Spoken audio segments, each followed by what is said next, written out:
반갑습니다. 최영수 변호사입니다. 우리 이사장님께서 이번 2021년 미국 시민권법 통과 개혁 법안이 얼마나 중요한 것을 잘 말씀을 해주셨습니다. 자, 저부터는 조금 좀 딱딱한 것 같습니다. 이번에 이제 법안으로 제출된 이 법안이 다 법입니다. 그래서 조금 딱딱하더라도 한번 이번에 한번 어떤 로드맵으로 지금 이 법안이 제출됐는지 한번 잠깐 알고 그리고 그것이 나중에 뭐 이민 사기라든지 그 다음에 또는 다른 뭐 정보가 부족함으로써 피해를 볼 수 있는 일이 없도록 한번 재미있게 들어주시면 감사하겠습니다. 제가 맡은 주제는 그 방대한 350여 페이지 되는 이번 2021년 미국 시민권법, 영어로는 US Citizenship Act 2021 이렇게 명명이 되어 있고요. 공식적으로 2월 18일 날 사실은 상하원에 동시에 같은 법안으로 지금 상정이 되어 있습니다. 이 법안이 굉장히 많은 부분을 차지하고 있는데 그 중에서도 아마 많은 분들이 관심이 많은 것은 지금 서류 미비자로 계신 분들이 어떻게 신분을 조정할 수 있을 것이냐 하는 그런 게 사실은 이 미국 시민권법의 핵심이 되겠습니다. 그래서 오늘 어떤 분들이 혜택을 보고 각각에 대해서 어떤 요건으로 준비하면 좋은지 거기에 대해서 한번 간단하게 알아보도록 하겠습니다.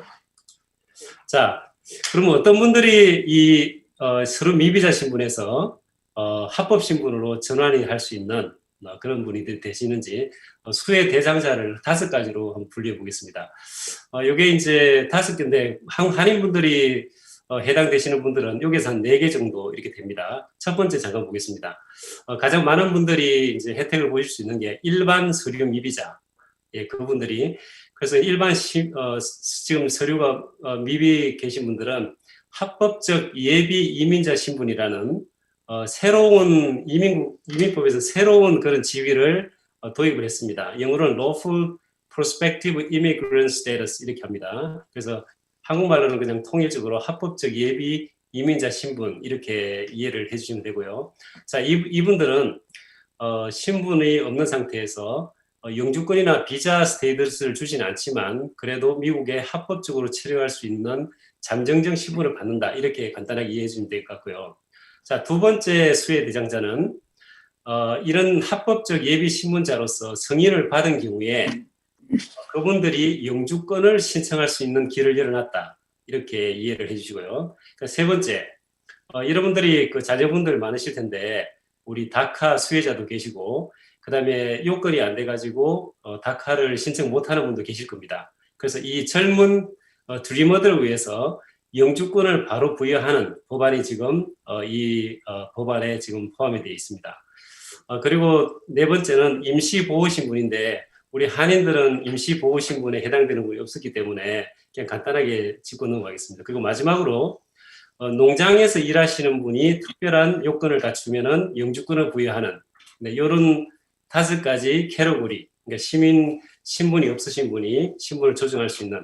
그래서 앞에 첫 번째 그 일반 서류미자가 합법적 예비 이민자 신분을 얻는 것은 영주권을 받는 것은 아니지만 이분들이 5년 이후에는 영주권을 신청할 수 있는 뭐 그런 길이 있고요. 그리고 드리머들은 바로 영주권을 신청하고 농장 노동자들도 일정 요건을 갖출 경우에 영주권을 부여한다 이렇게 정리를 하겠습니다.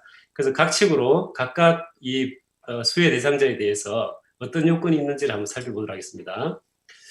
그리고 그 전에 지금 이번에 그 법안이 나왔는데 사실 외국인으로서 이 모든 이민법의 에얼리언은 사실은 이 외계인이라는 뜻입니다. 그래서 사실은 이게 조금은 인종차별적인 그런 어떤 어감이 있는 그런 말인데 이번 법안에는 미국 이민법 그리고 모든 연방 규칙이라든지 그다음에 행정부에서 발행하는 모든 문서에 이런 외계인이라는 표현을 빼고 non-citizen, 비시민이라는 걸로 해서 대체를 합니다. 네, 아시다시피 바이든 행정부의 친이민 정책을 반영한 그런 거라고 보시면 되겠습니다. 자, 아까 말씀드린 첫 번째로 지금 신분이 없으신 일반 서류 미비자들을 위한 그러니까 지금 신분이 없으신 분들 중에서 이런 요건을 갖추시면은 법안이 통과됐을 때 아까 말씀드린 합법적 예비 이민자 신분으로 조정이 된다. 이렇게 이해하시면 됩니다. 잘 이해가 안 가실 수도 있는데 우리가 다카 청소년들이 신분이 없다가 이 다카 법에 의해서 좀 약간 그 잠정적인 신분을 얻은 뭐 그런 신분이라고 이해하시면 좀 쉬울 것 같습니다. 그래서 뭐 조회 전과 조회를 통과하셔야 되고요. 그다음에 이제 소정의 이민국 비용을 납부하셔야 되고 아직 그 법안이 통과하지 않았고요. 그렇기 때문에 지금 얼마를 신청비로 내는 것은 아직 그 확정되지 않았습니다. 네, 그리고 법안이 통과하면은 여러 가지 이민 양식이 있는데 그 중에 다시 이제 새로 만들어진 신청서를 작성해서 제출하면 됩니다. 자, 요거는 이제 우리가 이민이라면 늘 했던 거고요. 이 합법적 예비 이민자 신분으로 하는 첫 번째 요건이 중요한 요건이 신청 당시에 미국에 체류를 해야 되고 그 다음에 두 번째가 좀 중요합니다. 올해 1월 1일자부터 신청서를 신청하고 성인이 될 때까지 미국에 계속 체류해야 된다. 이렇게 이해를 하시면 되겠습니다. 그래서 바꿔 말하면 올해 1월 1일 이후에 들어오신 분들, 네, 그 부분들은 이 신청에서 제외가 될 거로 그렇게 이해하시면 되겠습니다.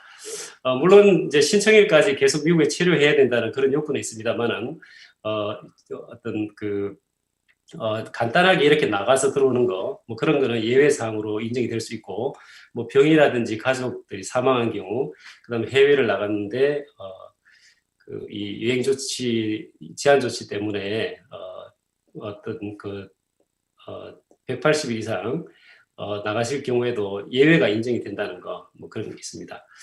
물론 1월 1일 날 미국에 체류해야 되는 그런 요건이 있습니다만은 밑에 보시는 대로 1월 20일 2017년입니다. 그 이후에 추방을 받아서 나갔든지 아니면 자진해서 출국을 했더라도 그 출국하기 전에 3년 이상 미국에 거주한 경우에는 가족 상봉이라든지 그다음에 인도적 차원 네, 그런 이유가 있고 공익에 맞을 경우에는 이분들이에게 1월 1일 날 체류했다는 지위를 인정한다는 예외 조항이 있습니다. 그래서 혹시 지금 이런 그 미국 체류 요건을 못 갖출 경우에도 뭐 이런 경우에 해당될 수 있기 때문에 포기하지 마시고 법안이 통과했을 경우에 이런 걸 잘 숙지를 했으면 좋겠습니다.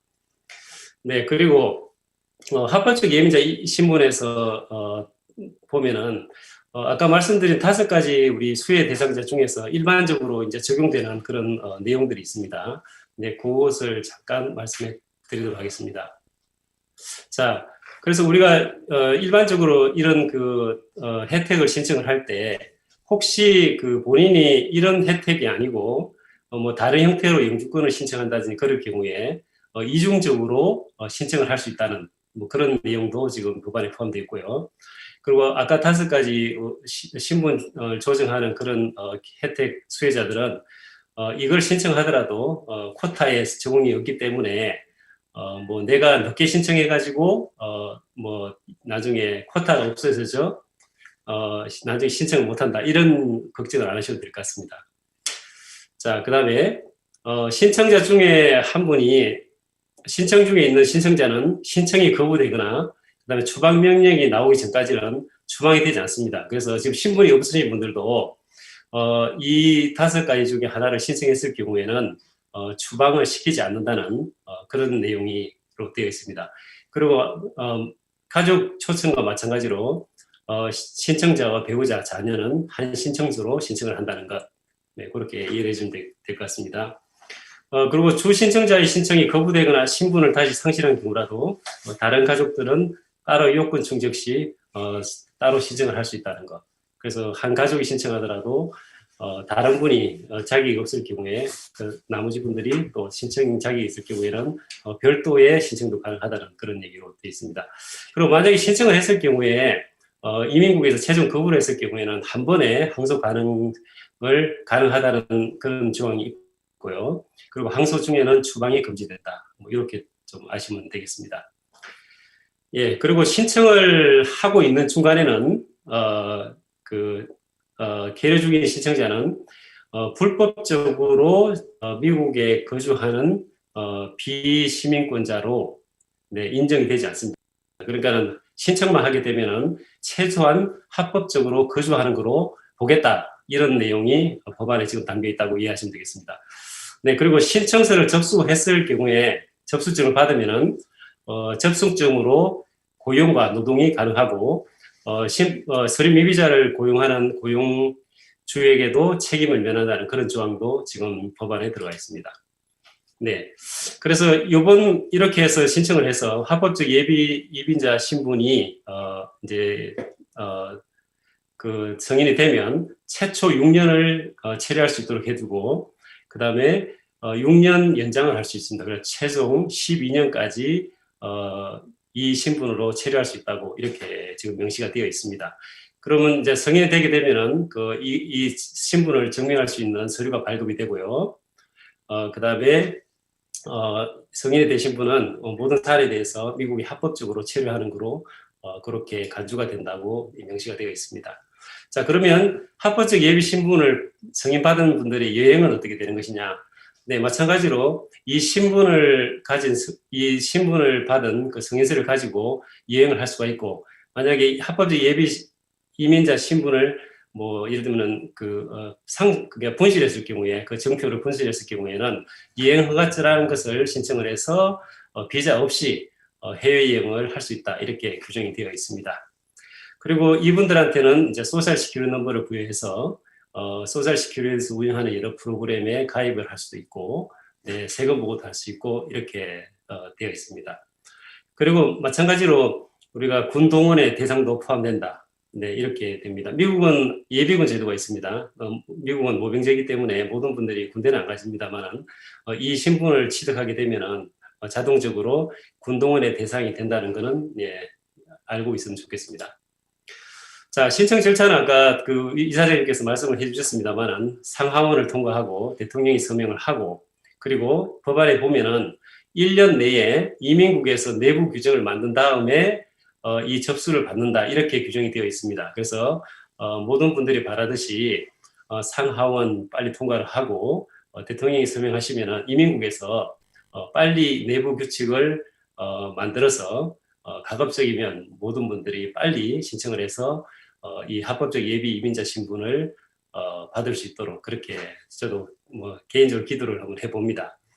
아까 말씀드렸듯이 통과되는 그 자체가 시간이 걸릴 거로 보이고요. 그 다음에 이런 와중에서 또 많은 분들이 벌써부터 이게 벌써 통과를 하는 것이냐, 그래서 뭐 세금 보고를 해야 되는 것이냐, 아니면 여러 가지 뭐 준비 서류가 필요한 것이냐 이렇게 해서 문의가 많이 오시는데 사실 인재 법안이 상정된 것이고, 그래서 이 와중에 어떤 분들은 또 이게 이민 사기에 속아가지고 통과가 되지 않았는데 뭐 많은 금액을 지불한다든지 그다음에 뭐 가짜 서류를 미리 만들어 놓는다든지 하는 그런 문제가 생길 수가 있습니다. 그래서 주의를 좀 당부를 드리고 언론이라든지 그렇게 많이 하고 저희 시민참여센터에 한라인이 항상 열려 있기 때문에 좀 많이 문의를 해주시면 감사하겠습니다. 자, 좀 빨리 하겠습니다. 자, 두 번째 이제 이 합법적 예비 이민자 신분을 받은 사람들은 영주권을 신청할 수 있도록 하는 길이 열려 있습니다. 예, 거기에 대해서 한번 보겠습니다. 자, 그러면 영주권을 신청하는 요건은 1, 2, 3번은 동일하고요. 그 다음에 최소 5년간 아까 말씀드린 합법적 예비 이민자 신분을 유지했으면 되고요. 그 다음에 1년에 180일 이상 해외 체류를 하지 않을 것.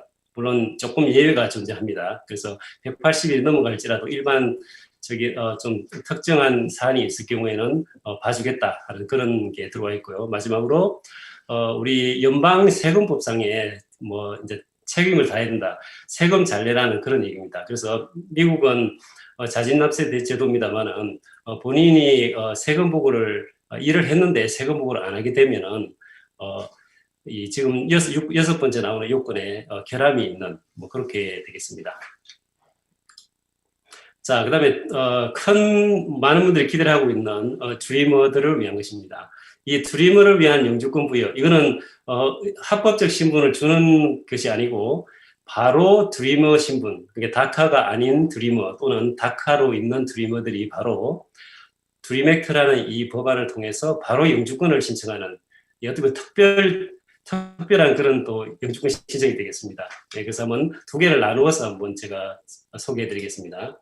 자, 첫 번째, 어떤 요건 때문에 뭐 2007년도 이후에 들어오셨다든지 그 다음에 뭐 여러 가지 그런 이유 때문에 다카 수혜자가 아닌 분들을 위한 영주권 신청입니다. 1, 2, 3번은 그 요건은 동일하고요. 자, 4번, 5번, 6번이 중요합니다. 이런 영주권을 신청하기 위해서는 입국 시 18세 미만이었으면 되고요. 그 다음에 고교 졸업을 필요로 합니다. 일반 뭐 공립학교나 사립학교 졸업장도 마찬가지지만 GED라든지 유사 고등학교 학력을 취득하면은 인정이 됩니다. 그리고 마지막으로 대학교 학위가 있든지, 그러니까 제 대학교 졸업장이 있든지 아니면 4년 과정 중에 2년만 수료했을 경우, 네, 그리고 직업학교를 수료한 경우, 아니면은 2년간 군대를 복무한 경우, 또는 3년간 소득 증명을 하고 그 다음에 합법적인 노동 허가 기간이 최소 75%인 경우에는 네,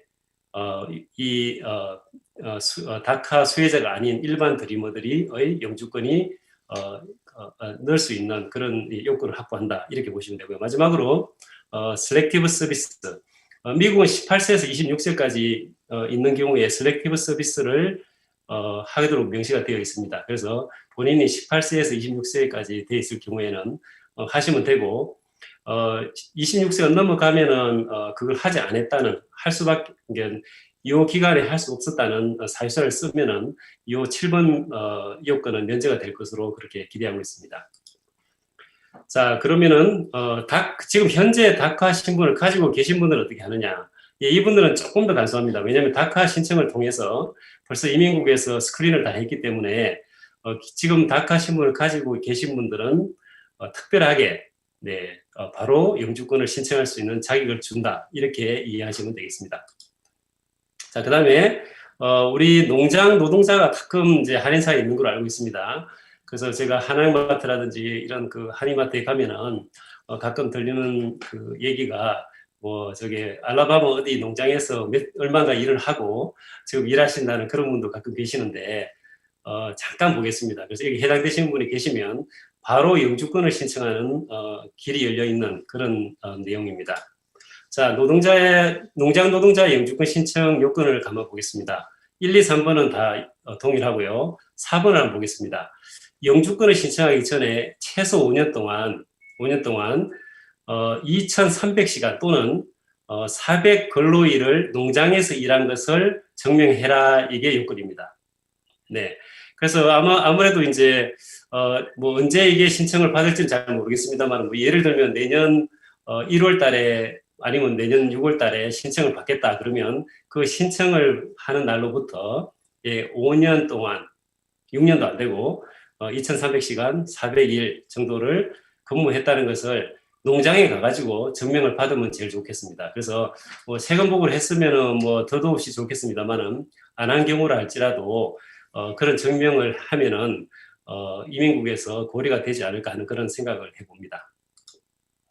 자, 5가지를 간단하게 이렇게 봤습니다만은 모든 분들이 다 해당되는 건 아닙니다. 그래서 이 혜택을 볼 수 없는 분들을 미리 법안에서 소개를 하고 있는데 그건 다음과 같습니다.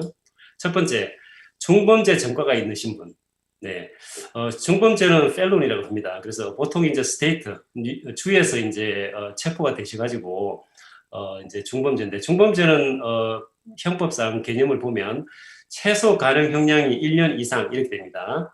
물론 연방에서 연방형사법으로 기소돼가지고 1년 이상의 형을 선고받으신 분이 해당이 되실 거로 보입니다. 물론 여기에는 약간의 예외가 있습니다만은 나중에 법안이 통과하면은 변호사님들하고 상의를 해주시고요. 자, 두 번째, 3개 또는 그 이상의 경범죄, 미스디미너라고 합니다. 미스디미너는 뉴욕주 기준으로 보면은 최대 가능 형량이 1년 또는 그 이하 이렇게 되어 있습니다. 네, 그렇기 때문에 대표적으로 한인분들이 경범죄가 많은 분이 많은데 뭐 음주운전, 폭행, 절도, 매춘, 이런 것들이 다 이제 경범죄에 해당이 됩니다. 그런데 2개까지는 봐주겠다. 이게 지금 법안에 나와 있습니다. 그래서 3개 또는 이상. 물론 여기에도 약간의 예외가 있습니다. 네. 그 다음에 3번째. 올해 1월 1일을 기준으로 해서 영주권을 받은 사람이라든지 그다음에 난민 망명으로 승인을 받으신 분 그리고 뭐 학생 비자라든지 그다음에 뭐 취업 비자라든지 이렇게 합법적인 비자 스테이터스를 가지고 계신 분은 안 됩니다. 그러니까 예를 들면 작년 12월 30일 날 이 비자를 갖고 계시다가 소위 말하면 이제 죽었어요. 자, 그런 분들에 해당이 되지만 1월 1일 또는 이후에 합법적으로 비자나 이런 신분을 갖고 계신 분은 신청할 수 없게 된다는, 네, 굉장히 좀 가혹합니다만은, 예, 규정은 이렇게 정리가 되어 있습니다. 그리고 4번째, 추방명령이나 자진출국 명령을 받은 상태에서 출국을 하시고 1월 1일 올해 1월 1일에 해외 거주하고 계신 분, 뭐 아까 보셨던 일반적인 요건에 1월 1일 날 거주를 해야 된다는 요건 때문에 이런 분들은 해당이 안 되겠습니다. 그리고 마지막으로 추방명령이나 자진출국을 받은 상태에서 출국을 하셔가지고 올해 1월 1일 이후에 불법적으로 재입국을 하신 분도 해당이 없다. 이렇게 이해를 해주시면 되겠습니다. 네, 간단하게 5가지 캐러고리 중에 한인분들이 많이 해당이 되시는 4개지를 살펴봤습니다. 앞으로 조금씩 바뀔 내용도 있을지는 모르겠습니다만 크게 보면은 이런 로드맵을 가지고 본인이나 아니면 이웃들이 해당이 되시는지를 한번 짚어보는 그런 시간이 되신 거로 아마 되셨으면 좋겠습니다. 네, 이 정도로 하고 감사드립니다.